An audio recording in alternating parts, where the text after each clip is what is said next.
Fala galera, sejam muito bem-vindos ao Papo de Avicultura. Aqui é o Felipe Besting e iremos trocar ideias e compartilhar histórias de pessoas que superaram os desafios e conquistaram o sucesso na avicultura. O nosso setor oferece inúmeras oportunidades e através dessas trocas de ideias, espero inspirar e incentivar jovens como vocês. Você sabia que atualmente a avicultura é responsável por mais de 3 milhões de empregos, contribuindo para ajudar a alimentar o Brasil e o mundo com uma carne saudável, livre de hormônios e produzida de uma maneira sustentável? Então se inscreve no nosso canal e nos acompanhe nas principais plataformas de streaming. Está começando o Papo de Avicultura. Hoje estamos aqui com duas pessoas incríveis. Faz pouco tempo que eu conheci através do Marcelo Toledo. Ele acabou fazendo uma dieta de 30 dias. Eu tô com a meta inicial de 45 dias. Fantástico. Eu fiz alguns comentários no Instagram que era um desafio e realmente é desafiador para mim. Que querendo ou não, nós somos acostumados há quanto tempo a comer carboidrato e realmente é viciante, é bom te dar sacieza ali no momento, mas pensando numa alimentação mais saudável, numa cognição, em performar melhor, eu resolvi fazer uma dieta carnívora, praticamente cetogênica, né? Sim. Ela tá com algumas saladas, alguns legumes, algumas frutas, com o objetivo em demonstrar os benefícios que o frango traz. Então hoje nós estamos aqui com a doutora Letícia, que está me ajudando na parte nutricional. Seja muito bem-vinda. Muito obrigada pelo convite, Felipe. Estou muito honrada de ser sua nutricionista. Obrigado. Uma pessoa, né, um empresário como você, né, me deixa muito feliz. Obrigada. Eu que agradeço de ter aceito o nosso convite. Estamos aqui com um atleta, criei uma admiração incrível por você com 53 anos. Uhum. Tá em alta performance, tá entregando tanto, tá lutando, tá buscando conhecimento, tá buscando evoluir sempre e participar, por exemplo, de em abril que talvez, eu não vou garantir nada aqui, tá? Vai correr talvez eu vou ser teu staff no Ultraman, que vai ser aqui no Brasil. Seja bem-vindo. Obrigado, é um prazer estar aqui, Felipe. E, agradecer a oportunidade de estar falando sobre os benefícios da proteína e do nosso trabalho, né? Eu como atleta e a Letícia como minha nutricionista e a sua nutricionista, defendendo aí um alimento tão difamado aí, né? Então, obrigado pela oportunidade. E erroneamente, tá? Erroneamente, é óbvio. Vocês que vão ouvir o podcast vão estar sabendo disso daí. Um prazer é meu, uma honra estar aqui. Medeiros, conta um pouquinho da tua história, como que você iniciou esse projeto e se tornou o único atleta carnívoro. Como que foi, o que te motivou, o que te trouxe a essa alimentação, porque não é uma coisa comum. Não é à toa que você é o único atleta que consegue fazer isso. O que te motivou a ir para essa alimentação, para essa dieta carnívora? Foi um processo natural quando eu descobri que eu estava inflamado numa foto. E quando eu comecei a pesquisar, eu vi que era através da minha alimentação, com muitos farináceos, farinha branca, né, muitos carboidratos. Sementes? Não, nem tanto. Semente, feijão, arroz, né, e por aí. E foi a partir daí que eu vi que tinha alguma coisa errada. E no início dos meus estudos, primeiro foram online, depois eu fui conhecendo as pessoas, as pessoas que estudam essa forma de se alimentar natural, né. Aí eu caí na paleo, na alimentação paleo. O paleo basicamente são carnes e vegetais, alguns vegetais ali. Praticamente ali 20% da sua alimentação de frutas e vegetais e a maioria de carnes. Depois eu fui em processo lento. A paleo pode carbo ou não? A banana, por exemplo? Sim, né, Letícia? Sim. Tubérculos, né, raízes, né? Sim, e muito pouco, né, Felipe? Aí a partir daí eu já fui melhorando. Mas o primeiro passo mesmo, cara, foi o seguinte, o meu primeiro ensinamento: tire todos os industrializados da sua vida. O que é industrializados? Basicamente tudo que está empacotado e enlatado, né? Vamos colocar dessa forma, né? Mas existem outros exemplos. Então, eu parei de me alimentar de macarrão, biscoito, suplementos esportivos com muito açúcar, né, com muito carboidrato, fui limpando. Refrigerantes, comidas prontas. Refrigerante eu bebia muito pouco, mas isso, bebidas prontas, sucos, né? A gente acha que o suco é uma bebida assim dos deuses, mas a gente pode estar falando disso mais lá na frente, né? Enfim, eu limpei, praticamente eu fui na feira e no açougue. E isso junto, paralelo com o meu esporte. E fui melhorando, principalmente a minha composição corporal, fui me sentindo bem. O sono foi melhorando, todos os aspectos atléticos, fisiológicos meus foram melhorando. Aí eu falei, opa, tem alguma coisa aí que tá certo, que não estava errado, vamos colocar dessa forma. E aí depois eu fui numa escada natural, de low carb, depois da low carb, que diminui um pouquinho mais, né, Letícia, a questão dos carboidratos. Depois eu entrei na cetogênica e um convite da Letícia para mim entrar na carnívoro para perda de peso para um mundial de Ultraman que eu ia fazer em Kona, que eu fiz em Kona em 2019. É uma prova extrema do triatlon mundial, onde eu fiz ela, antes da preparação eu perdi peso fazendo 2 semanas em carnívora. Foi aí que eu descobri. Mas eu já ouvia falar nessa forma de se alimentar carnívora. Eu mesmo falava assim, pô, coisa estranha, só comer proteína e gorduras animais, né?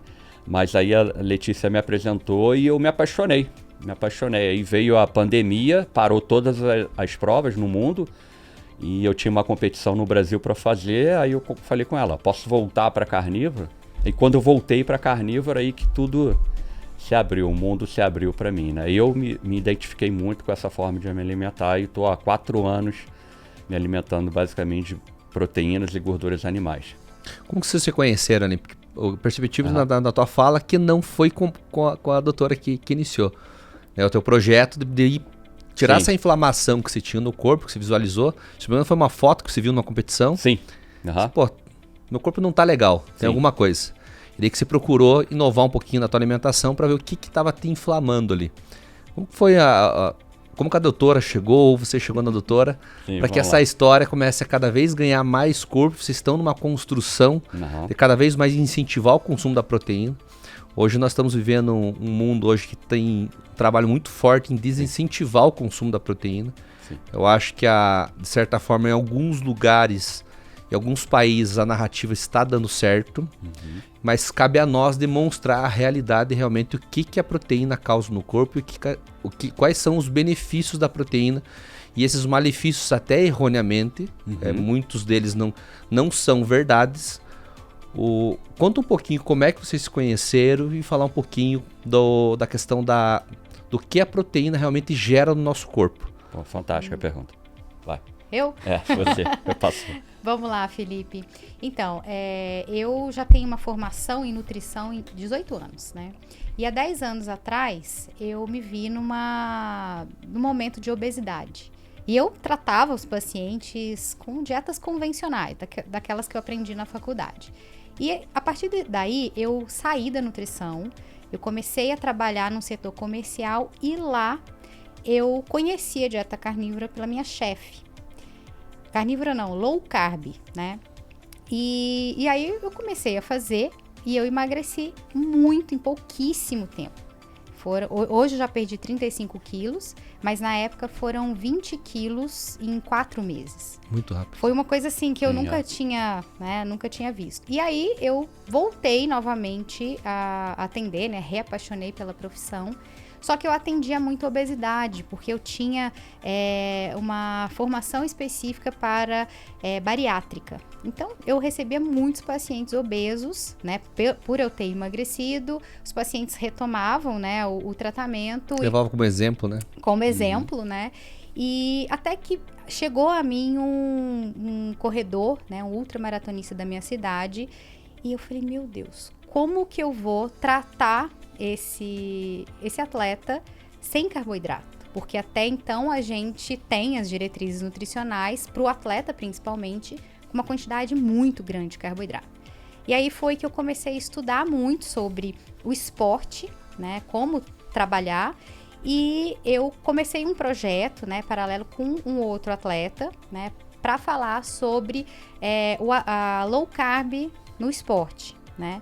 E aí, nesse momento, a gente fazia muitas lives, muitos podcasts, e foi que o Medeiros chegou até a gente, porque até então também não tinha, eu penso, né, até no mundo, assim, alguma coisa tão específica, né? A gente meio que inovou na área da low carb, que já era um nicho, E aí nós nichamos mais ainda para o esporte, e não era só assim qualquer tipo de esporte, né?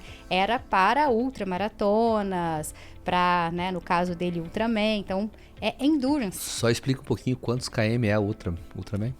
O Ultraman são 515 quilômetros. Agora ele que tem que falar as divisões, porque eu ainda... 515 quilômetros só com carne.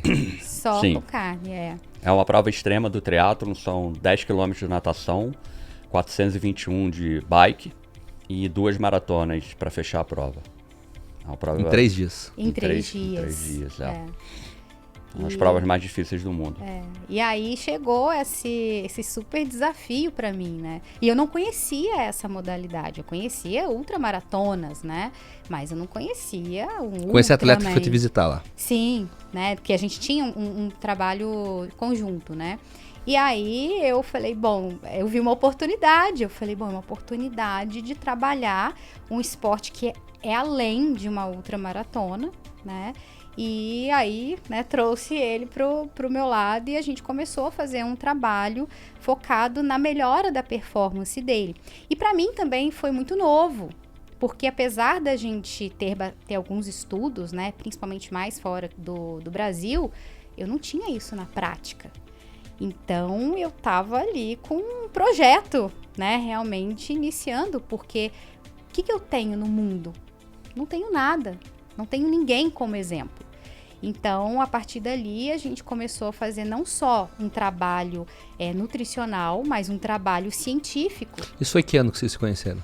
Foi 4 anos atrás, foi em 2019? 2019. Um pouquinho antes da pandemia. Foi, porque foi logo em seguida, né, que veio a pandemia.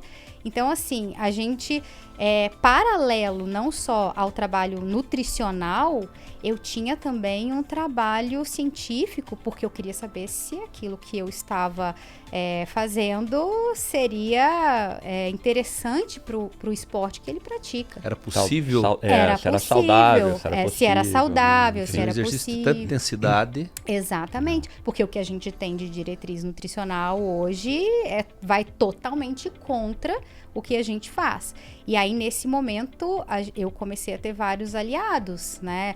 Alguns nutricionistas, médicos, pra gente revirar esse homem do avesso, literalmente, pra gente saber se aquela alimentação, né? Que é essa alimentação que ele faz hoje, era uma alimentação que traria saúde e, no caso do atleta, performance para o atleta. E, enfim, aí nós reviramos ele do avesso, continuamos revirando ele do avesso, porque essa ciência que a gente quer trazer, né, ela precisa estar constantemente... É um conhecimento contínuo, né? Contínuo, Quais foram os seus resultados após mudar a alimentação? Já se apareceu nessa primeiro mundial, quando eu disputei em cetogênica, nós ficamos em 12º, se eu não me engano, do mundo. E durante a prova eu consumi ovos cozidos, batata doce e carne moída, né? Durante esses 3 dias de prova, totalmente limpo, e largava em jejum, né? Tem esse outro aspecto também. Jejum. Sim, exato. Jejum. O jejum... Que a teoria todo mundo acha que você tem que se alimentar e colocar bastante carbo para você ter energia. Sim, perfeito. E esse momento em jejum? É fantástico, né, cara? Você, como a gente estava conversando antes, você aciona a fonte de energia que nós somos feitos, né? Nós somos uma máquina de queimar gordura e utilizamos outro combustível que não é o ideal pra gente, que é o carboidrato, né? Que ele oxida mais, ele tem outros aspectos que atrapalham a performance. Muita gente vai ouvir esse podcast e vai falar, cara, esse cara tá falando uma grande besteira, mas se você buscar na ancestralidade, nós não tínhamos nenhum tipo de suplemento esportivo, nós não comíamos tantos carboidratos para ir atrás da nossa caça, Na né? verdade, ia em jejum. Em jejum, sim. Né? Eu vou confessar para vocês aqui, não contei ainda. Uhum. A primeira vez que eu escutei e eu vi o Marcelo Toledo até fazendo a dieta, falei, pô, são malucos. A gente é maluco, como é que vive sem carboidrato? Sim. Essa é a visão? Sim. Exatamente. A gente não tem conhecimento nenhum, não é disseminado isso. Uhum. Pô, daí foi estudar um pouquinho, daí eu fui atrás do Marcelo, passou o contato da doutora Letícia, vamos fazer, e eu e esses loucos, como é que eu vou fazer isso? Então realmente essa é a primeira impressão. Que tem. A gente vive num mundo de mitos, né? Como você falou agora há pouco, né? As pessoas com medo da proteína e gordura animais. A gente brinca até em paralelo, nós vivemos no mundo Matrix, né? E eu saí da Matrix, a Letícia saiu, você saiu agora, o Marcelo. A gente enxerga o mundo de uma outra forma. E as pessoas acham que esses shakes proteicos já vieram com a gente desde lá da época das cavernas, né? Enfim. E o que a gente come hoje, o Dr. William tem essa fala, é uma agressão para ouvidos de alguns, né? Eu falo que eu como aves, ovos, carnes bovinas, enfim, todo tipo de animal. As pessoas se ofendem quando ouvem falar nisso, né?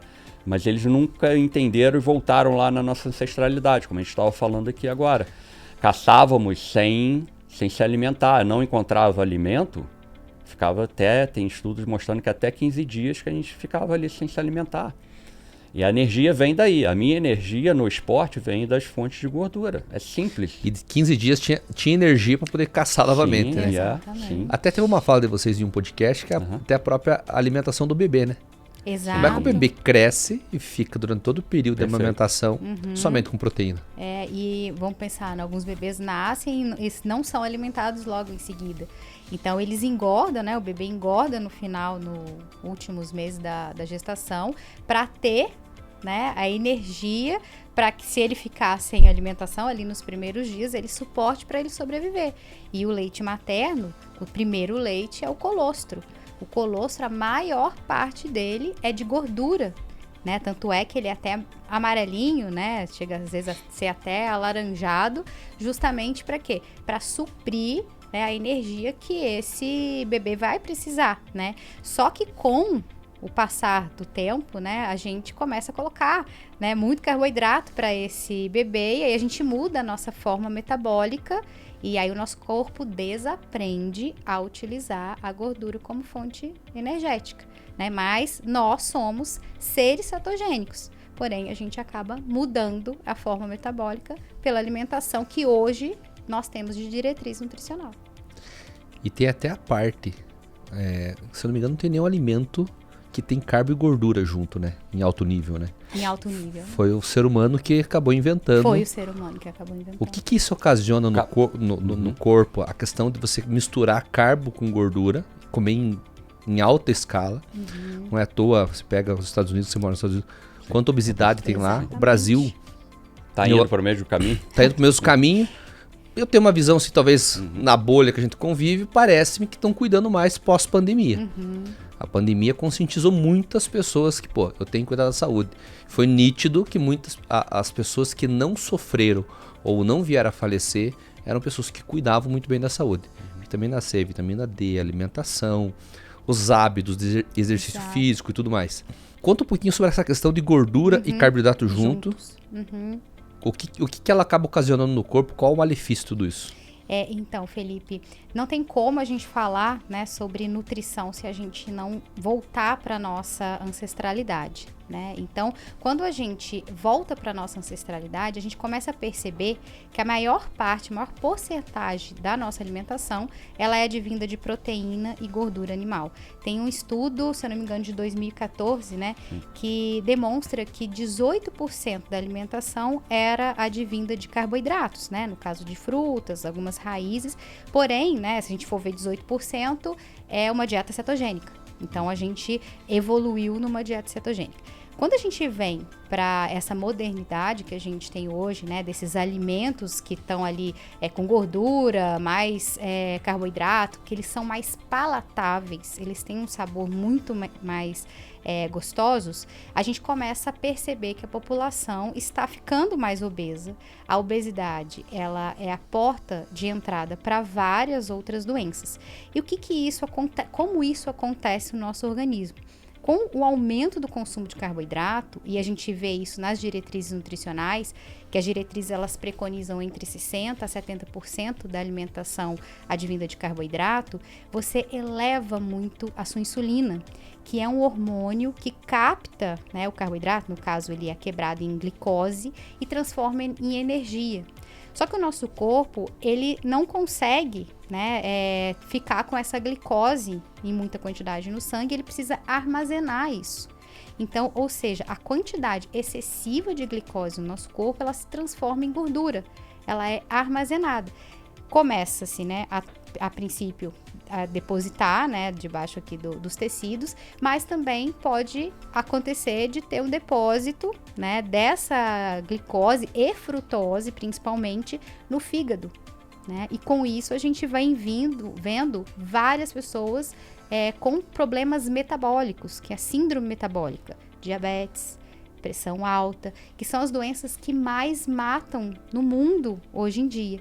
Então, com as diretrizes que a gente tem atuais, a população está cada vez mais doente, né? Então, quando vem o Alessandro com uma dieta onde ele tem maior aporte proteico e de gordura e com uma saúde, assim, né, vendendo saúde, a gente começa a ter esse retorno, ou seja, diminui essa quantidade de insulina circulante no nosso corpo, a glicose, ela fica estável e, ou seja, começa a ter uma melhora bem significante nessas doenças metabólicas que a gente tem hoje.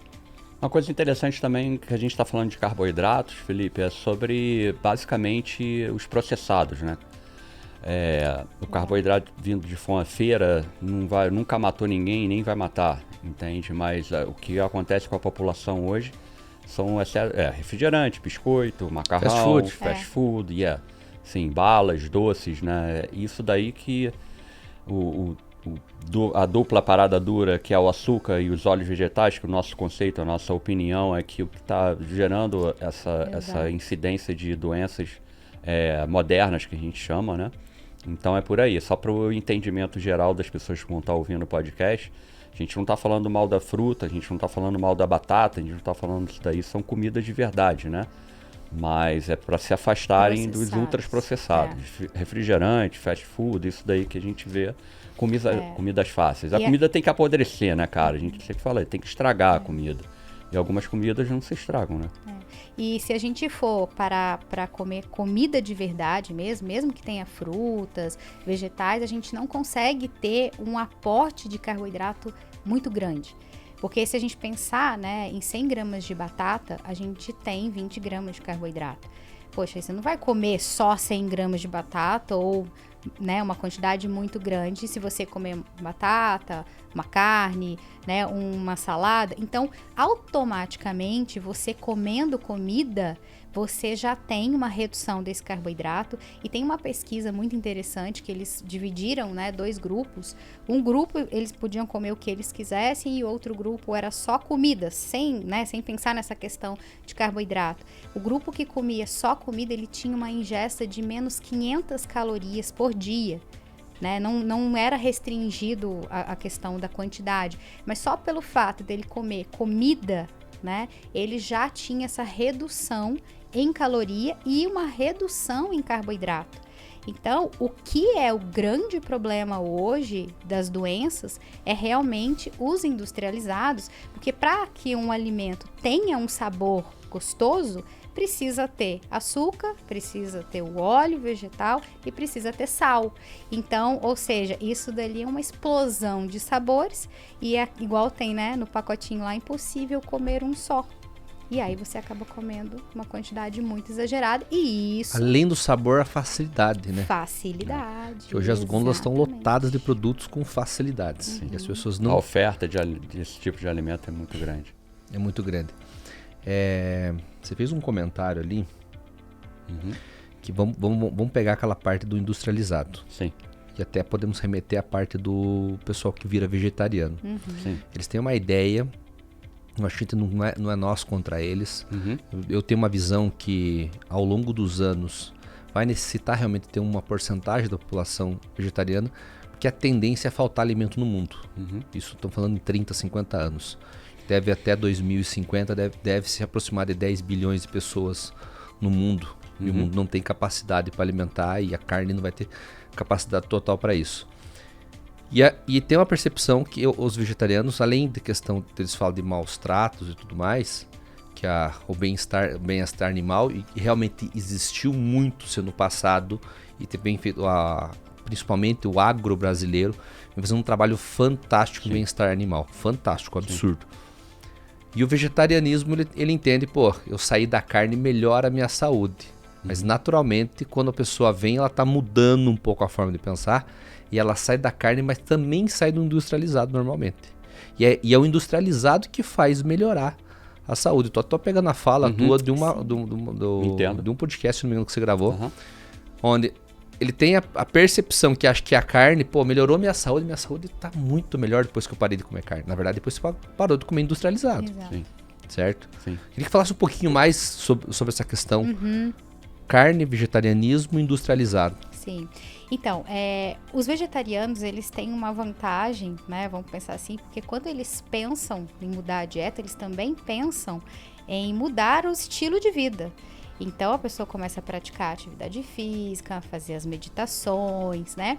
Só que quando a gente pega os estudos que demonstram, né, que a carnívora, a carne, né, faz mal para a saúde, qual que é, né, essa população? Seria a população desses vegetarianos que cuidam, né, do contexto geral de saúde, e os carnívoros, aquelas pessoas que comem carnes, muitas vezes elas não param de tomar cerveja, elas às vezes não têm um estilo de vida, né, adequado, muito estresse, e aí a vilã é o quê? A carne, né? Sim. Quando na verdade é o estilo de vida.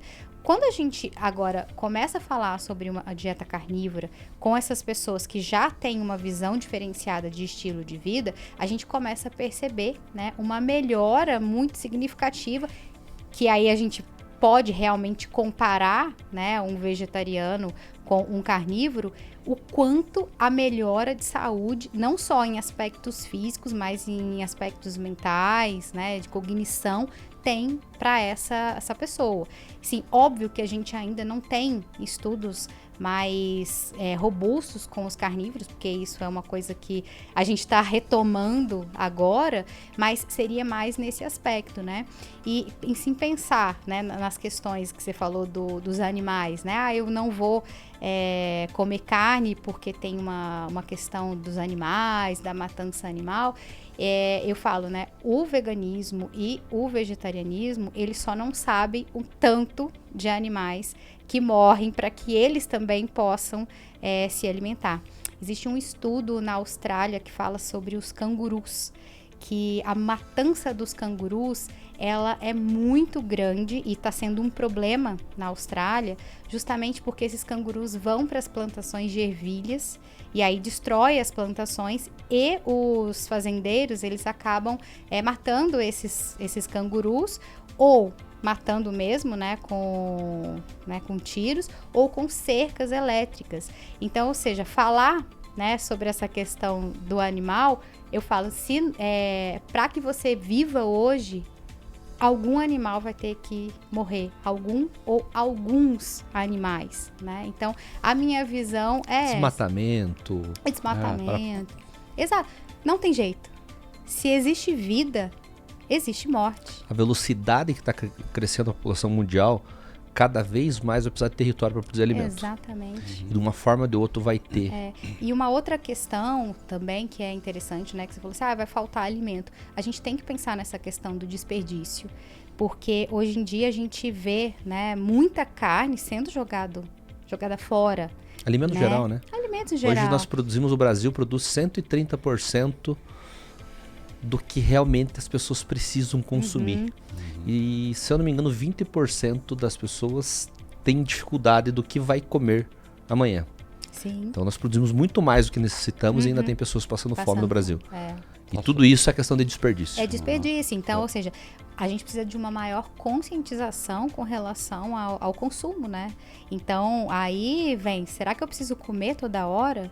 Será que isso é a melhor forma? Ou será eu que eu tenho posso que mudar isso, né? Ou será que... Como o dia inteiro, Sim, 3 né? horas. Será que eu posso fazer boas alimentações, por exemplo, num café da manhã, almoço e um jantar?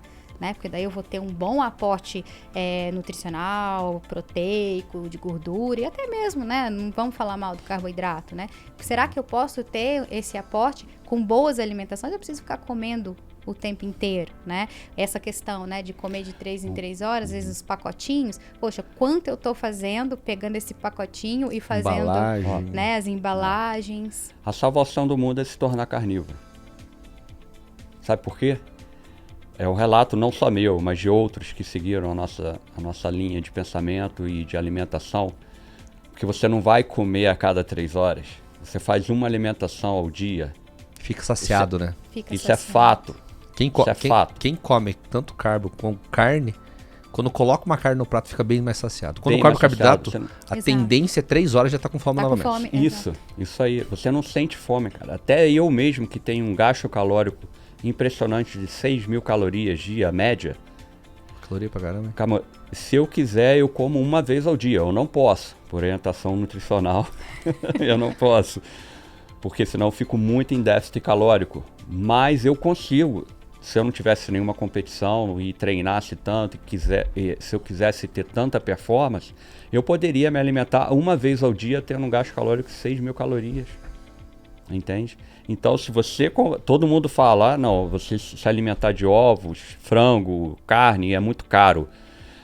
Mas eles pensam como se fosse comer a cada 3 horas. Eles acham que vão ter que comer ovos, frango, carne, fígado a cada 3 horas. Isso não existe, isso é irreal, isso não vai acontecer. Você nem consegue. Nunca, não consegue. Isso aí, Felipe.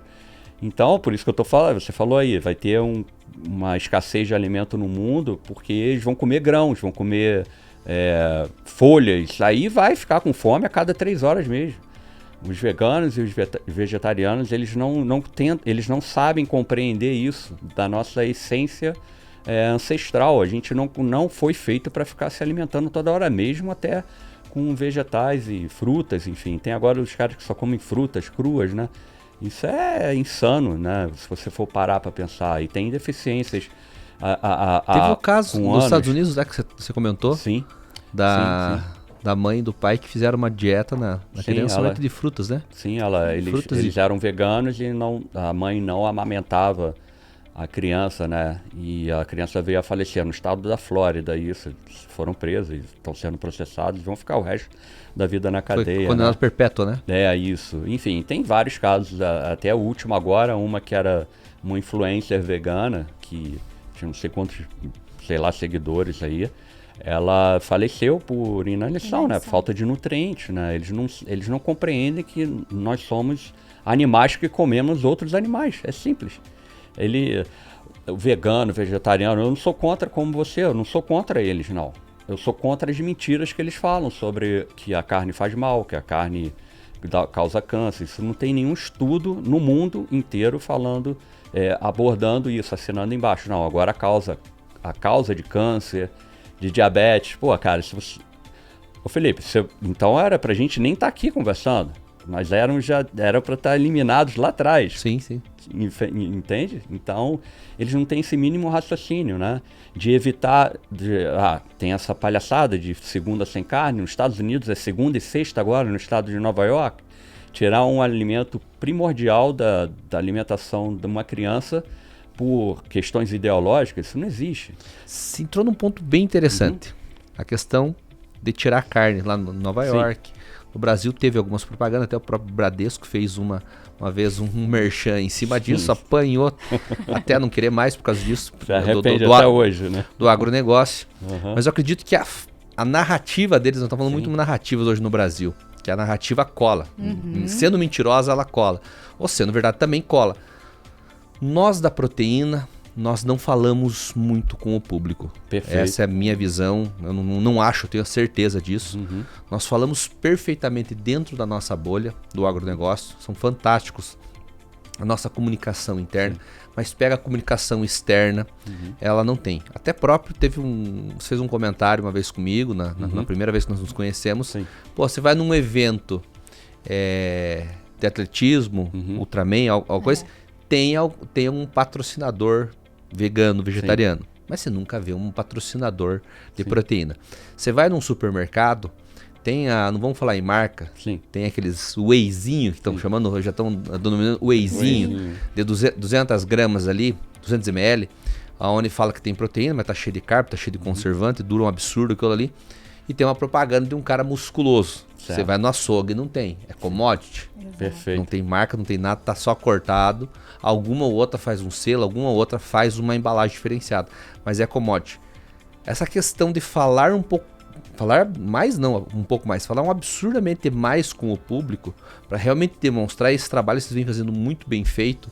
Eu acho que é só o começo, vocês estão puxando uma cordinha, aonde tem que vir muito mais pessoas. Eu sou uma pessoa da avicultura que estou vindo para isso, e atrás quero puxar mais pessoas. O que nós poderíamos fazer para falar para falar mais com o nosso público, para demonstrar mais sobre a proteína, não só a avicultura, mas outras proteínas também, mostrar os benefícios, porque foi colocado na mentalidade das pessoas. Há pouco tempo atrás falava-se que aumentava o colesterol, né? Com ovo. Sim. Conseguiram mitigar isso aí, e hoje o ovo é considerado no Brasil super alimento. Segundo melhor alimento, só perde pro leite materno. Hoje as pessoas consomem ovo, tiram foto e postam com orgulho. Orgulho absurdo. Felipe Franco lá, pô, legal. Ele falou, pô, eu como não sei como que ele come 150 ovos. Daqui a pouco vai começar a criar bico e pena, né, o homem, de tanto ovo que ele come. Sim. Então, quantas pessoas trazem nisso daí? O frango, eu acho que está atrás em relação aos ovos. Nós temos um trabalho para fazer, nós iremos fazer para demonstrar. Mas o frango tem a questão do hormônio. Se não me engano, o último estudo da BPA fala-se que 45% da população entende-se que tem hormônio. Os mitos, né? Mitos. Não tem. Eu até faço uma brincadeira. Quantos quer apostar para se achar um frango no Brasil que tem hormônio? Você não vai achar. Sim. Primeiramente, que é proibido. Sim. Segundamente, que é inviável. Nós alojamos mais de 7 bilhões, aproximadamente 7 bilhões de frangos por ano no Brasil. Como que você vai colocar hormônio em toda essa população de aves? Se for colocar um hormônio num ser humano, ele vai começar a fazer efeito em 60 dias. 90 dias vai começar a fazer um efeito. Na ave não vai ser diferente. Você vai colocar um hormônio hoje com 40 dias. Geneticamente foi sendo trabalhado na genética. Melhora, são vários, nos últimos 30, 40 anos, o trabalho que vem ser feito na genética, a escolha. Hoje nós temos pedigree, temos a bisavó, as avós. Fantástico. Que legal. As matrizes, que é o nosso setor, que nós produzimos, temos as matrizes, e o pintinho, que é o frango de corte. Do pedigree ao pintinho, leva 4 anos e meio. Se não me falha a memória, cada pedigree produz 4 milhões de frango. Na árvore geológica. A seleção lá em cima feita é absurdo. O que mais consome, o que mais gera peito, o que menos morre. Para se chegar ao frango de corte hoje, que consegue em 45 dias, 47 dias, ele tá aquele aí. aporte, né? Para ganhar ganho de carne. Nós temos que falar mais. Vocês estão fazendo muito bem feito isso. Na opinião de vocês, o que mais nós poderíamos estar fazendo? E até um recado hoje. Nós estamos falando com algumas pessoas da avicultura, principalmente, que é o meu foco. O que mais nós poderíamos fazer realmente para chegar nesse público, para realmente mudar esses mitos e demonstrar a realidade que vocês vêm demonstrando, você vem demonstrando que, pô, eu consigo ser um atleta consumindo apenas carne. Então, imagine não consumir carne. Sim. Então vamos lá, vou puxar a sardinha. Sardinha não, vou puxar o ovo pra cima de mim aqui agora, né? O que são exemplos, né, cara? Exemplos, né? E você falou... O que é os seus filhos? Você é o exemplo do seu filho. Brasil tem uma pregada de atletas que foram exemplos. E junto eles levam aquela carga de você associar a marca a um atleta, ela vende vários valores, né? Vamos colocar assim.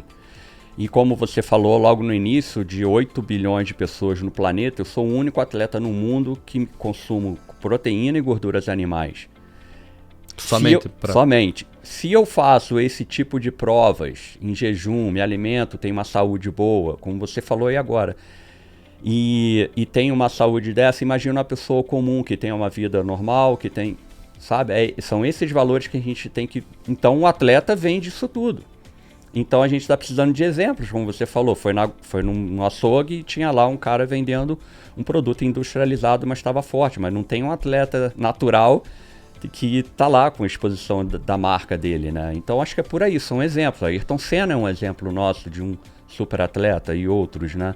Então é por aí que a indústria, o pessoal pode ir por esse caminho. Dá pra ver o que aconteceu com o Neymar, né? Quanto que ele tá recebendo. Sim. Só por causa da imagem dele. Enfim, Cristiano Ronaldo, estão puxando um país inteiro somente com a marca deles.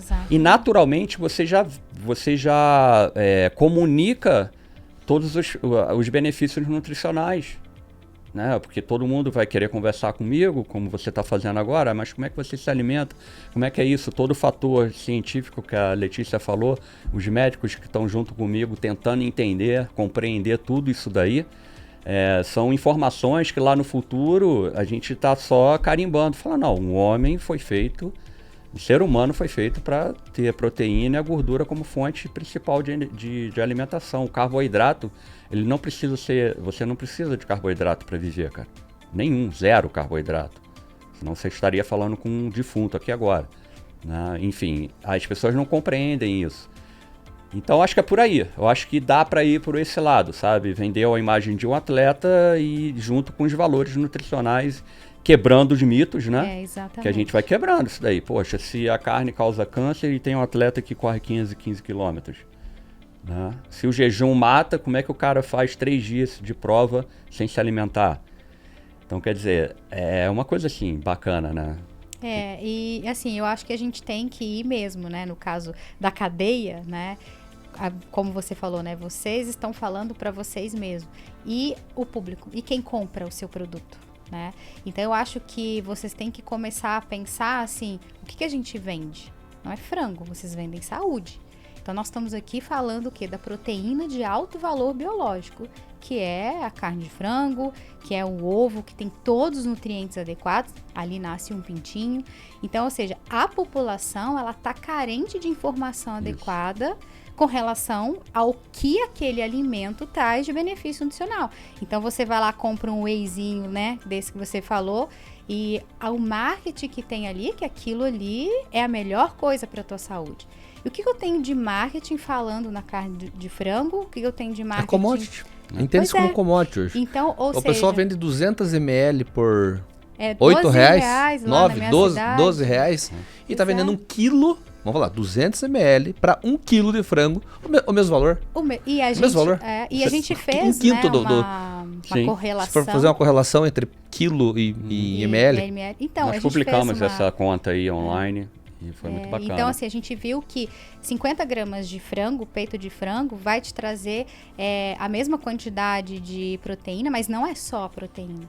Porque ali no frango eu tenho vitaminas, eu tenho minerais, eu tenho a gordura, que a gordura, ela é muito importante para o nosso corpo, a gordura saturada mesmo, apesar do frango ter uma quantidade menor, né, dessa quantidade de gordura, mas as pessoas precisam entender que a gordura não é a grande vilã, ela é...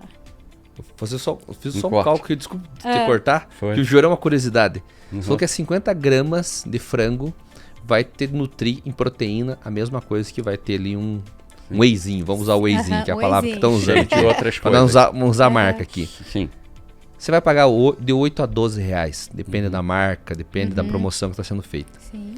No frango, se for colocar hoje, dá 75 centavos. Pois é. Olha, Eu acabei de fazer esse cálculo aqui. 55 Fantástico. centavos. 75. Exatamente. 75 centavos custa. Para você ter um aporte... Se você pegar o mais barato, vai custar 10 vezes menos. Exatamente. o multivitamínico famoso aí, né? Que vende lá também nos Estados Unidos, que vende bilhões de dólares, né? Tem tudo dentro de um ovo, cara. Exatamente. As pessoas estão carentes, elas precisam saber Elas estão disso. substituindo a comida que fomos feitos pra gente e trocando por esse tipo de alimentos ultravitamínicos. E o ovo hoje custa aqui 50 centavos. Sim. Exato. Ovo então, cara. E uma coisa interessante é que o nosso corpo, como eu falei, né? Proteína de alto valor biológico. O que significa isso? Significa que o nosso corpo consegue absorver essa proteína. Diferente do que a gente tem de suplementação, que a absorção ela é muito menor. E até mesmo nessa questão de vitaminas, multivitamínicos, existem multivitamínicos que nem absorve, passa pelo intestino fora, direto, né? Então, ou seja... Urina ou defeca aí, né? Urina ou defeca. Então, o que acontece? A gente precisa falar para o consumidor final, para aquele que compra o produto, que o frango não tem, além de não ter o hormônio, mas que ele traz benefícios nutricionais para a família dele. Que um ovo não vai, né, ter morte por colesterol, que a pessoa não vai ter problema cardíaco. Obviamente, né, existem outros contextos, mas que aquele ovo não é um problema né? E a gente precisa falar... Colocar ele como vilão, mas não é o ovo, problema. Não é o ovo, é o contexto, estilo de vida. Então, assim, por isso que a gente trazendo o atleta, né, que tem um estilo de vida que não é, né, um estilo de vida que é só comer a carne e, né, beber ou então não fazer nada. O esporte, ele é muito agregador porque ele demonstra o quê? Vamos fazer, né, o esporte. No caso, né, a gente tem um projeto que é a Primal Endurance. A gente ensina sobre sono, né? Então, como dormir bem. A gente faz até imersão no gelo também. Tem sauna, enfim, tem outras práticas além da alimentação. Então, ou seja, hoje eu falo, né, que o Alessandro, ele tá deixando um legado não só pela alimentação, mas por todo esse contexto que ele, né, ele traz. Então, a gente precisa desse apoio, né, das empresas para falar para esse consumidor final que a alimentação, ela vale a pena, que comer frango, que comer os ovos vale muito a pena para a saúde, e isso leva à longevidade, que é o que as pessoas querem viver mais. Como a gente Muita gente está buscando isso. A gente estava brincando antes da nossa conversa, né, sobre correr o Ultraman Brasil comendo frango. Olha, imagina, né? Fala um pouquinho sobre isso. Tá. Como que é a tua alimentação hoje com frango? Uhum. Tem na tua dieta, você fala, pô, como carne, mas qual carne? Posso comer peixe, pode comer suíno, pode comer bovino. Sim. E aves. Aves, ela vai te dar a necessidade. Claro que você hoje, por você só comer, você não vai comer só um tipo de carne. Qual que é a tua rotina de consumo de frango? Quando você consome frango, é para reduzir um pouquinho a tua massa magra, massa gordural? Qual que é o teu objetivo quando se coloca frango? Como que é teu consumo? O frango ele faz parte da minha alimentação normal, mas a gente tem uma estratégia, a Letícia tem até uma fala bacana, que tem o treinamento normal de um atleta, né, físico, né? Enfim, todos os aspectos aí. E tem o treinamento nutricional, né? Então, dentro do meu ciclo de treinamento como atleta, existe o treinamento nutricional. Então, a gente vai mexendo ali de acordo com o volume, intensidade dos meus treinamentos, se a prova está próxima, se ela está afastada ainda. Então, o frango ele sempre fez parte da minha alimentação. Mas a gente descobriu uma estratégia fantástica para o frango para perda de peso. Tinha ouvido falar nisso? As pessoas tomam hoje o Ozempic da vida aí.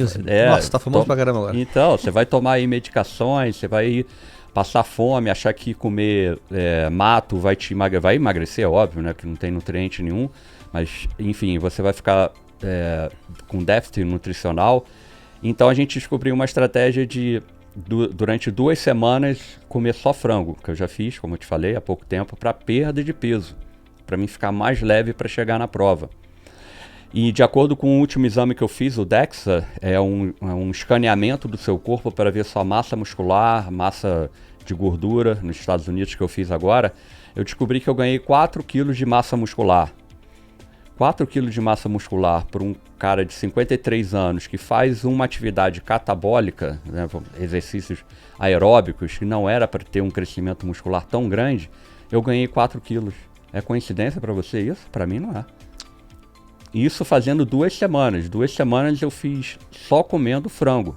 Você ganhou 4 quilos e como ficou o teu peso? Você realmente... Não, eu ganhei peso pela massa muscular. Ganhou peso. Ganhou os 4 quilos. Isso. Ganhei 4 quilos mais de massa muscular, que é um tecido nobre do corpo. Né? Para você construir 4 quilos de massa muscular com 53 anos de idade, fazendo um mínimo de atividade física anabólica, isso é um milagre da natureza ou é a alimentação que você faz? Não é milagre. Não é milagre. Então, é o hábito, hoje é o consumo. Isso. Então, a nossa nutrição caminha de acordo com as nossas provas, né? Mas o frango, frango, ovos, a parte de aves sempre fez parte da minha alimentação, por ser uma proteína de alto valor biológico, como ela falou, e de acesso, né? Em qualquer lugar você encontra isso, né? Ovos, então, eu como... Depende do ciclo, eu como basicamente 5 a 10 ovos por dia, pela manhã. Meu café da manhã, depois do treino, porque eu treino em jejum, ele é basicamente ovos, bacon, né? Não é por aí. Proteína. Proteína, só proteína e gordura.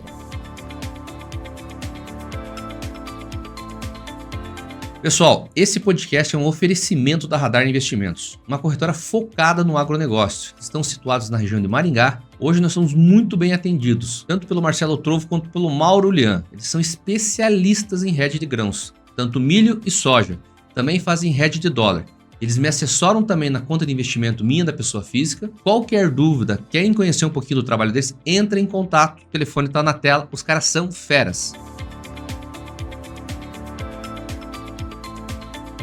Vocês falaram uma coisa que na minha cabeça ainda está em dúvida. A questão do jejum. Como que o ser humano, porque hoje você vai em nutricionista, pega em falas que você precisa se alimentar para você fazer um treino qualificado. Pô, como é que você consegue fazer um Ultraman em jejum? Sim. Se não me engano, você toma até um negócio que eu não teria coragem, caldo de ossos. Caldo de ossos, sim. Como que o ser humano consegue ficar nessa questão de jejum? Explica um pouquinho mais de quais são os benefícios do jejum. Tá. Então, quando você tem uma alimentação rica em proteína, e aí você vai ter um corpo nutrido, tá? Por quê? Você vai consumir, vamos pensar, né, no frango. O frango tem proteína, o frango tem gordura, o frango tem vitaminas e tem minerais, né? E comendo as vísceras, como o fígado e o coração. Adoro coração de frango, cara. Né? E o coração você vai ter até quantidades significativas de vitamina C. Então, o que acontece? Um corpo nutrido, ele não precisa ficar comendo o tempo inteiro. Então, o jejum, na verdade, ele vem de uma forma muito natural. Então, você só consegue fazer jejum se você tem a nutrição adequada e se seu corpo está nutrido. Voltando à nossa ancestralidade, a gente só está aqui hoje porque a gente evoluiu fazendo jejum. Então, ou seja, o nosso corpo, ele é programado para armazenar energia e usar essa energia quando necessário. E aí, os nossos estoques energéticos é o que vão aqui, a barriguinha, né? Isso aqui é energia armazenada. E a gente só consegue acessá-los quando a gente não está se alimentando, que é o que a gente chama de corpos cetônicos. Os corpos cetônicos são os metabólitos, né, da quebra da gordura, ou seja, é energia pura. Então, quando você faz jejum, né, passa um dia inteiro sem jejum, de onde você tira a energia? Da quebra dessa gordura. Não tira a massa magra também? Não, se você tiver bem nutrido. Então, não adianta querer fazer jejum se você não tem uma nutrição adequada. Aquela pessoa que fica fazendo efeito sanfona, né?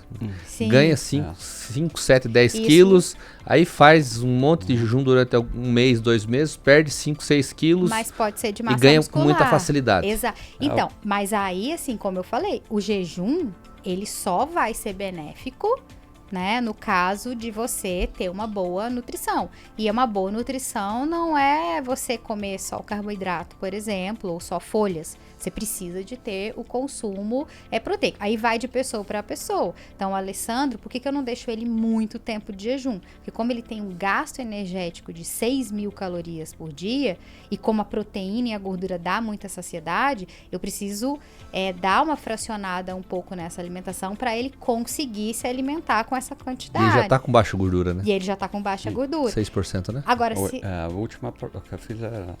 Não, aumentou um pouco. Aumentou um pouco, né? Mas eu já corri com 8% de gordura. Tem pouco estoque. Então vamos pensar numa pessoa obesa, né? O jejum para ela é a forma mais adequada dela utilizar o estoque dessa energia, desse que está armazenado na gordura. Então, ou seja, a gente precisa entender que o jejum é algo natural do ser humano. A gente não evoluiu comendo o tempo inteiro. A nossa evolução, ela se deu com consumo maior, como eu disse, né?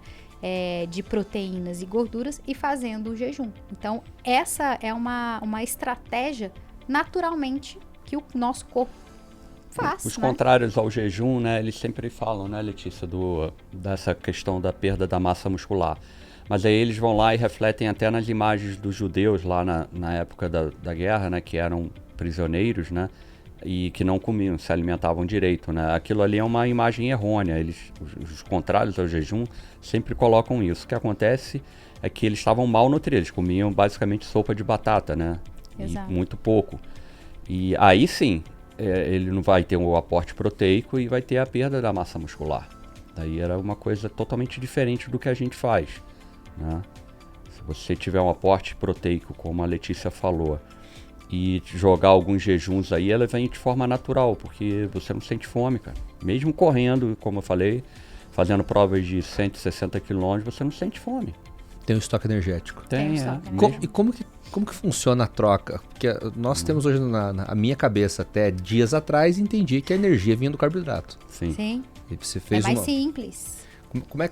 Explica para nós, para quem está escutando, como que é a troca de energia do carbo para a gordura? Para a gordura. E como que ela repõe essa daí ou até melhora a energia da gordura do que o próprio carboidrato? Exatamente. Quando você come muito carboidrato, né? Ou quando você come carboidrato, o seu corpo aumenta a insulina. A insulina é um hormônio que capta a glicose, né? Tem essa quebra do carboidrato. O carboidrato você come, ele se quebra ou em glicose, ou em frutose, ou em galactose. Então, ou seja, ele quebra, né? E aí, com a glicose, você tem um aumento dessa insulina. E com esse aumento da insulina, você armazena em forma de gordura. Acontece toda uma bioquímica no teu corpo e você vai armazenando, se tem isso em excesso. Ou subcutâneo, ou até nas vísceras, como eu falei sobre o aumento da gordura visceral também no início aqui do nosso podcast. Quando você reduz o consumo de carboidrato, o seu corpo ele precisa achar uma via metabólica de energia para ele poder fazer as práticas e tudo mais. A máquina continua funcionando. A máquina continuar funcionando. E aí ele começa a quebrar essa gordura armazenada e liberar isso na corrente sanguínea, que são os corpos cetônicos. Quebrar essa gordura e o corpo começa a utilizar essa via metabólica que é mais difícil. Por isso que as pessoas que vão começar a fazer uma dieta low carb, cetogênica ou carnívora, ela passa por um período de adaptação, porque o corpo já não sabe mais acessar essa gordura como fonte primária. Né? Fica preguiçoso, porque o carboidrato é muito mais simples. O corpo sempre vai querer gastar menos energia, porque é uma questão da evolução. Do corpo do ser humano querer a zona de conforto, né? Porque evolutivamente é a sobrevivência. Porque a gente precisa gastar menos. É igual os animais. Os animais não comem e vão dormir. É para gastar menos energia, para ter menor gasto energético. Então, o corpo ele sempre vai buscar a zona de conforto. Então, é muito mais difícil para o corpo quebrar a gordura. Então, por isso que as pessoas cada vez mais começam a aumentar o peso. A gente vê aí uma quantidade absurda de obesos e aí vem todas as doenças de síndrome metabólica. Então, basicamente é isso. Você aumenta a sua glicemia e com esse aumento da sua glicemia, você começa a armazenar mais gordura, porque se transforma em gordura e você vai só virando um estoque de energia. Eu levo comigo, hoje eu tenho uma ideia, daqui 1 minuto, 2 minutos, você pode mudar a minha percepção. Eu sempre tive um receio muito grande em ficar gordo, sempre lutei contra isso, sempre cuidei bem da questão de dieta, um pouquinho saio, volto. E a obesidade, num podcast teu, uma parte curta, você falou que a obesidade é uma doença. Minha visão é que é um hábito. A pessoa, por exemplo, eu não consigo parar de fumar. Na minha opinião, consegue. Uhum. Se a pessoa realmente quiser, tiver algum motivo, filho, vai morrer, alguma coisa, eu quero, vai lá e para. Ou eu quero emagrecer. É muito mais fácil fazer a bariátrica. Mas se quiser emagrecer, você realmente tem que emagrecer. Essa é a minha visão. A obesidade realmente é uma doença. E por que é uma doença? É uma doença. É uma doença que eu brinquei até num outro podcast, que eu falei que é a porta para o caos. Porque vamos pensar, o alcoolismo é uma doença. O consumo excessivo de drogas é uma doença. Então a obesidade ela vem de uma compulsão. Por que as pessoas hoje buscam cada vez mais a cirurgia bariátrica? Porque é uma coisa que está muito mais ligada às questões mentais de vício. Então vamos pensar lá no açúcar. O açúcar é altamente viciante. Os produtos industrializados são altamente viciantes. E eles estão no mesmo ponto, lá no nosso cérebro, do alcoolismo, do consumo de drogas. Então, ou seja, quando a gente vê uma pessoa obesa, significa que ela está compulsiva. Ela está comendo compulsivamente. E a obesidade, como eu disse, ela começa a trazer as síndromes metabólicas, diabetes, pressão alta, enfim, todas essas doenças que hoje em dia são o grande problema do mundo. A gente vê quantas campanhas que tem sobre o diabetes, quantas campanhas tem sobre pressão. Enfim, hoje já se vê o Alzheimer como sendo uma doença advinda do consumo excessivo de glicose, já se considera até como diabetes tipo 3. E quanto que a gente vê dessa crescente nos últimos anos? O câncer se alimenta de glicose. Quanto maior a quantidade de glicose que a pessoa se alimenta, maior esse aumento do câncer. Então, a gente está vendo que não é só uma doença estética, mas é uma doença que traz várias outras doenças. É uma doença de compulsão. E a alimentação, eu acho que é a mais difícil desses vícios, né, de doenças, mais difícil de tratar. Porque tudo é lícito. Diferente do consumo de drogas ou de álcool... Por enquanto, né? Né? Então, ou seja... Sim. Diferente disso, se você vai numa festa, as pessoas te oferecem, né? Então, eu acho que a obesidade, ela traz essa dificuldade, porque hoje a oferta é muito grande. Você vai no supermercado, tudo é pensado para o consumo. A ansiedade do que a população vem vivendo. Pô, vou comer, só eu mereço. Hoje eu mereço. Então, e assim, e a variedade também, né? A gente tem uma variedade e tudo é pensado. Tudo tem essa parte da neurociência, então a indústria alimentícia, ela tem tudo pensado para que você consuma cada vez mais, né? Em embalagens, em sabor, mistura tudo, fica muito gostoso. A oferta em tudo quanto é lugar. A oferta é muito maior. A doença é pelo vício? Não é uma escolha? A pessoa escolheu? Eu acho que ela é uma mistura dos dois. Porque eu vou pela minha experiência de ex-obesa. Na verdade, eu não gosto nem de falar ex-obesa. Eu falo que eu ainda tenho... a obesidade ainda tá comigo. Eu preciso me controlar. Mas no momento... Mas você fez uma escolha de não ser mais assim. Eu fiz uma escolha porque me doeu muito mais ser obesa do que eu falar não para as coisas, né? Mas muito tá relacionado às questões emocionais. Quantas pessoas, e o meu caso foi uma questão emocional, de busca pelo prazer. Então, assim, você começa por escolher sim ou não, mas depois, às vezes, é uma coisa que você não consegue ter muito controle. E aí vem o ambiente. O quanto o ambiente vai te influenciar, né? Você vai no mercado, você vê coisas que vão ser muito mais atrativos, né, para você, em questões de sabor. Então a gente sempre vai buscar, não falei da zona de conforto, a gente sempre vai buscar o que nos dá mais prazer. O ser humano, ele tem essa busca de prazer. A escolha, sim, ela faz parte. Mas por que muitas pessoas escolhem fazer uma dieta, por exemplo, e depois elas não conseguem levar? Né? Porque tem toda uma questão de vício. Então, são coisas assim... O prazer é mais forte. Muito mais forte. A prioridade não prioridade. E eu tenho... Quantos pacientes eu recebi no consultório que obesos e sentados, tentavam e chorava. Pelo amor de Deus, me ajuda. Né? E aí você fala, como que tá o ambiente? Como que tá as pessoas que você... tá se relacionando? É muito mais fácil se você vai, por exemplo, no almoço... Né, com um restaurante, você come muito mais do que você comeria na tua casa. Então, isso acontece, né? O ambiente que você falou, lembro de uma história minha. Uma época jovem, eu tava morando com meus pais e eu querendo fazer dieta. Uhum. E eu tava sem fome, tranquilo, era 9 horas da noite. Ia conseguir dormir já com a refeição que eu já tinha feito. 9h30, meu pai acha de fazer uma fritura. Vem aquele cheiro, é maravilhoso. Sim, abre o apetite, as né? questões sensoriais. Parece que abre uma cratera na barriga. Sim. Você não estava com fome. Eu falei assim, eu não vou conseguir fazer dieta, eu não vou conseguir seguir a minha vida. Pô, eu vou procurar um lugar. Então eu tive que procurar um lugar porque o ambiente não era propício para o meu objetivo. E ele brincava muito comigo. Ele foi motorista de caminhão e o ambiente do motorista de caminhão é propício para você ganhar gordura.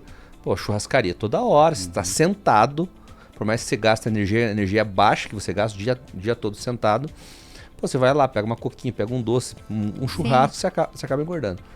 E eu falava que eu não ia engordar. Deixa chegar aos 23 anos, você vai ver. Passou os 23, passou os 25, passou os 28. E eu sempre fiquei naquela cabeça. Pô, eu sou muito competitivo. Falei, mas agora que eu vou mostrar pra ele que eu não vou engordar. Né? Sim. Mas realmente é a questão do ambiente. Exato. A questão do ambiente. E a perspectiva é a questão hoje dos meus filhos. A alimentação que eles têm, o ambiente que eles convivem. As coisas que eu coloco dentro de casa. Isso faz maior diferença. Sim. Eu ainda acho que a questão, assim, entendo a questão emocional, entendo perfeitamente a questão de ansiedade, que a ansiedade você tem uma questão, um refúgio, de você procurar e baixar aquela tensão um pouco da ansiedade na alimentação, mas ainda acho que é questão de escolha, porque você não consegue talvez no exercício físico, você buscar, numa amizade, vou ler um livro, vou assistir um filme, vou assistir uma série, talvez se baixe da mesma forma a pressão. Tentar o prazer em outra coisa e não no alimento. Mas muitas pessoas, elas não conseguem ter esse entendimento. Eu sei porque, assim, a nossa cabeça já é diferente da cabeça, às vezes, de algumas pessoas que ainda estão buscando esse tipo de prazer. Vou te contar uma história pessoal. Quando eu descobri que a minha filha era autista, eu sentei e comi 2 caixas de bombom em um período de 10 minutos. De tão desesperador que era aquilo. Então eu precisava de um refúgio naquele momento. Eu podia ter feito outra escolha? Poderia. Mas ali eu nem consegui, né, sentir alguma outra coisa para poder ter aquela escolha. Poderia, sei lá, ter tido alguém para poder chorar, para poder... Sair fora de casa, dar um berro. Então, soltar mas aquilo lá. O que naquele momento era o açúcar, que é altamente viciante. Se eu fosse usuário de droga, provavelmente eu ia usar a droga. Se eu fosse alcoólatra, provavelmente eu ia beber até me sentir, né, aliviada ali. Então, eu acho que depende muito da pessoa. Hoje eu tenho muito mais consciência, né? Como eu te falei, assim, eu ainda tenho aquela cabeça de obesa, porque ainda vejo algumas coisas, mas eu já consigo me controlar. Eu já consigo ter um freio, mas muitas pessoas não conseguem. Infelizmente, a maioria da população não tem informação de que essa comida processada faz mal. Ela sabe que faz mal ali, mas não sabe as consequências. Prefere fazer vista grossa, né? Isso, faz vista grossa e... Pensa no agora e não no longo prazo. Exatamente. Sim, isso aí.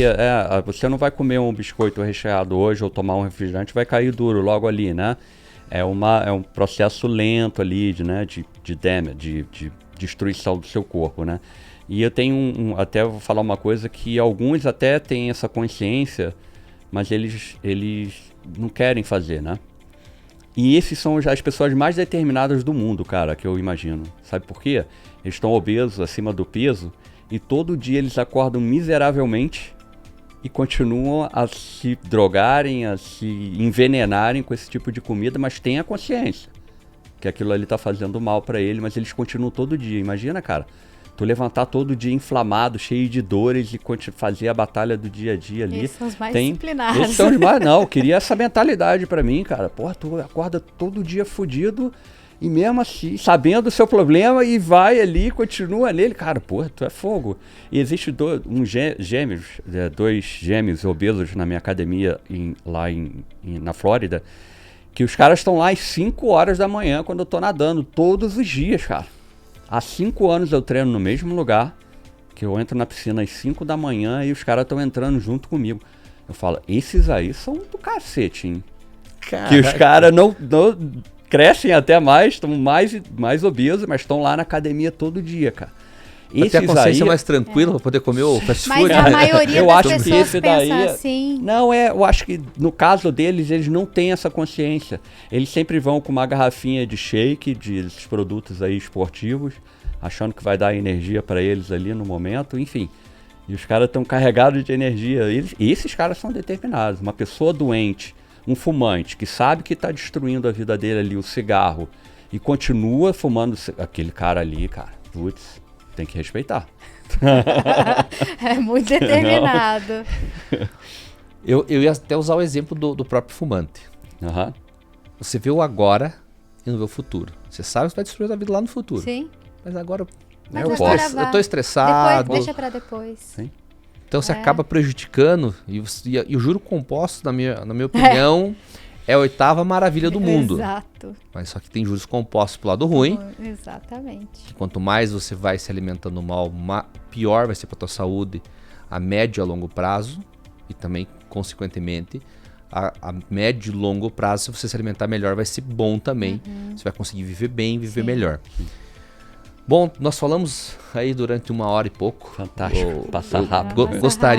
Eu tenho um trabalho muito voltado para os jovens da avicultura, para demonstrar realmente para os jovens que tem muita oportunidade da avicultura. A avicultura hoje gera mais de 3 milhões de empregos, tem muitos problemas que nós precisamos resolver, então precisa de jovens talentosos, de pessoas que realmente queiram mudar a avicultura e cada vez melhorar. E o que vocês podem trazer de ensinamento voltado à alimentação?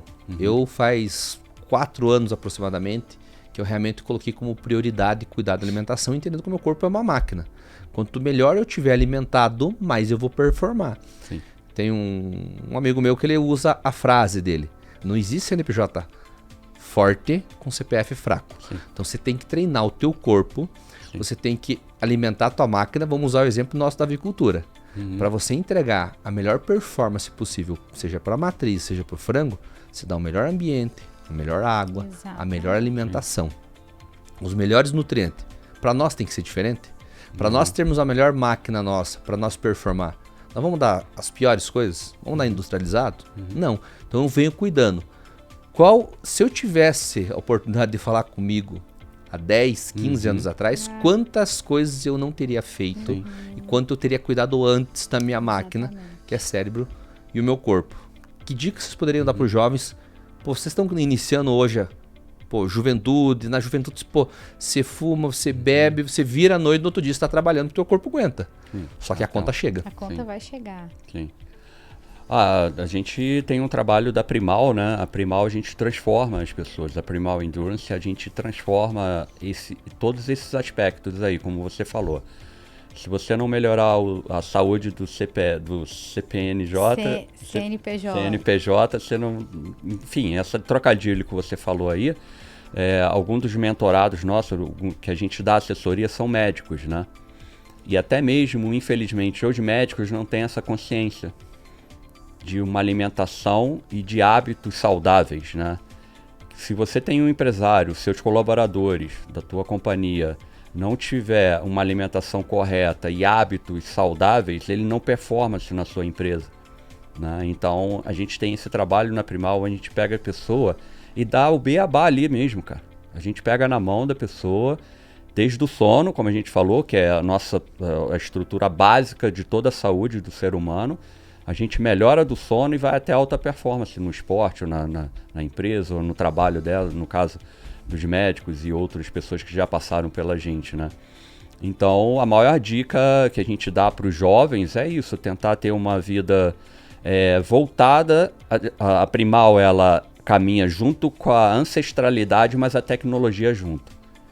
A gente tem todos os gadgets aí de performance, monitoramento de performance, junto com a ancestralidade. Então a gente fala para a pessoa pisar no chão, ao mesmo tempo a gente fala para a pessoa monitorar o sono com um anel. Enfim, isso te leva a alta performance. Tomar sol, coisas simples. A gente começa do simples ao mais complexo. Como ela falou, a gente ensina como você fazer imersão no gelo, que tem vários fatores fisiológicos aí de melhora, principalmente na questão de cognição. O que vocês trabalham? Vocês trabalham com número, com ciência, com animais, enfim, nutrição animal. Então, se a pessoa tiver com saúde, cara, a gente performa. É simples. Um ser humano com saúde, ele vai performar. O meu caso, antes de eu fazer entrar nessa alimentação natural, eu fui para os Estados Unidos e tentava ler os livros em inglês que tinham uma dificuldade. Depois, quando eu entrei, limpando toda a minha alimentação e voltando aos hábitos ancestrais, Eu leio o livro em inglês hoje com uma rapidez que eu nunca ia imaginar, mesmo com uma idade mais avançada. Entendeu? Por isso que a gente está conversando aqui hoje. A gente tem uma ideia, você nos convidou, conectando pessoas, ideias, e isso eu não estaria se o meu corpo não estivesse doente, cara. Então, na sua companhia, nos seus trainees, enfim, nos seus colaboradores, a gente te aconselha a chegar para eles e falar assim, quem é que bebe refrigerante aí? E falar o mal disso daí. E tentar transformar a alimentação, primeiramente pela alimentação. Ela já naturalmente, se você não atrapalhar seu corpo, ele já vai performar, cara. Nós somos máquinas maravilhosas, cara. Eu percebi o absurdo que mudou a minha cabeça, a minha disposição. Pô, chegava algum determinado momento do dia, estava absurdamente cansado de me alimentar errado. Sim. Eu tenho duas crianças pequenas, você chega, eles estão com energia total para brincar. Perfeito. Então eu tenho que ter a disposição. Eu não posso chegar ao final de semana e me dar o luxo de querer ficar descansando no final de semana. Eles querem brincar, eles querem tempo, eles querem atenção. Isso. Então eu tenho que ter disposição. Então eu tenho que cuidar da máquina que é o corpo, da mente. Sim. Você comentou na hora do almoço, nós estávamos almoçando junto, sobre o Projeto Bem. Fala um pouquinho mais, foi só uma introdução ali. O Projeto Proteína do Bem, nós vamos lançando aqui no seu podcast, né, para o público geral. Eu volto ao Brasil para correr a Ultraman Brasil em abril do ano que vem. E paralelo à nossa corrida, nós queremos convidar as empresas, principalmente de ovos e proteína de frango, que são mais acessíveis, né? Para nos doarem esse tipo de alimento para a gente entregar nas comunidades carentes por onde passam a prova. A prova passa pelos municípios de Ubatuba, Paraty, né? Então a gente tem essa questão, uma preocupação social de entregar uma proteína de alto valor biológico para essas pessoas e satisfazerem um pouco da fome, né, dessas pessoas. Muitos vão achar, mas isso é muito pouco, é uma ação pontual, mas a nossa ideia é que as pessoas se conscientizem, né? Que esse é o tipo de alimento, esse é a cesta básica do Brasil, de um ser humano, né? Proteína na mesa para eles se alimentarem. E hoje a gente vê essas campanhas de carne fora da escola, né? Segunda sem carne, esses absurdos que acontecem aí. A gente está indo contra essa onda aí. Então a gente vai pedir para as pessoas, principalmente do ramo da avicultura, se puder nos doarem ovos e frango para a gente, nesse momento da prova, em abril, a gente fazer esse projeto de doação para essas comunidades carentes. A gente vai organizar tudo com as prefeituras locais, enfim. E a gente vai lançar isso nos nossos projetos sociais, nas mídias sociais, enfim. Essa é a nossa ideia. Conto comigo. Obrigado. Conto com a Grande Econômica. E também conto com todo o meu esforço para trazer nossos clientes aí para essa missão maravilhosa. Obrigado, que é a filantropia. Filantropia, isso aí. Queria agradecer a vocês. Obrigado por esse momento. Compartilha o Instagram de vocês, os contatos. O pessoal seguir, conhecer um pouquinho mais sobre o trabalho, para seguir um pouquinho do trabalho de vocês. Tá, o meu Instagram é o @NutriLeticiaMoreira. O meu é bem simples, Medeiros Endurance, e o nosso trabalho empresarial é Primal Endurance. Letícia está junto no Primal? Sim. Somos sócios, não? Somos sócios. Pessoal, você que ficou até aqui o momento, me siga nas principais plataformas de áudio e vídeo e também se inscreve no canal do YouTube. O meu Instagram é para seguir, @FelipeBesten. Obrigado, até a próxima.